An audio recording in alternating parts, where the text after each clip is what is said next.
So Trump has been saying this for days now as we are getting preliminary reports on what the actual damage done to the sites that were struck in Iran actually was. Donald Trump, of course, immediately claimed victory, saying that these nuclear sites were completely obliterated, that there was no way that Iran was ever going to be close to building a nuclear weapon because of the damage done from these strikes. And the actual reporting, not just Donald Trump thumping his chest, was sure, there was damage done and it was significant, but nowhere near a complete obliteration. That is the reporting that was also coming out of the Pentagon to some extent. They weren't chest thumping like Donald Trump was. Sure, Hegseth was, but not the actual military officials.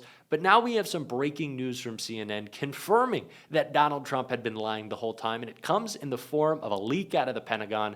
Three sources tell CNN that according to an early U.S. intelligence assessment, the U.S. military strikes on three of Iran's nuclear facilities last weekend did not destroy the core components of the country's nuclear program and likely only set it back a few months. So this is an assessment that actually is out from the Defense Intelligence Agency. That is the Pentagon's intelligence arm.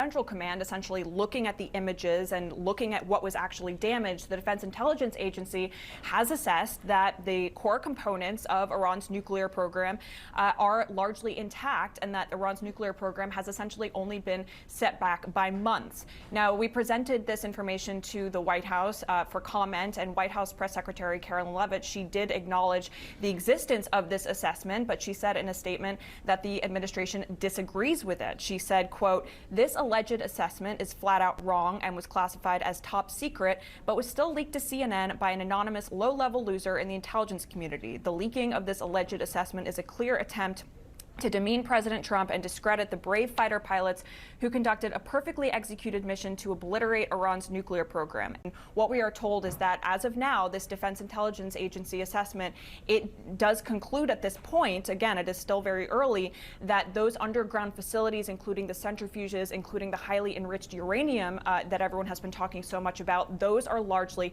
intact. Now, of course, this does stand at odds with what President Donald Trump and Secretary of Defense Pete Hegseth have been saying in recent days about the impact of these U.S. military strikes. Of course, President Trump said it was totally obliterated, and Secretary Hegseth did as well. And he actually also provided CNN with a statement. And he said that, quote, "Based on everything we have seen, and I've seen it all, our bombing campaign obliterated Iran's ability to create nuclear weapons. The core components of the nuclear program, we are told, they are largely intact, and it only set the program back by a matter of months."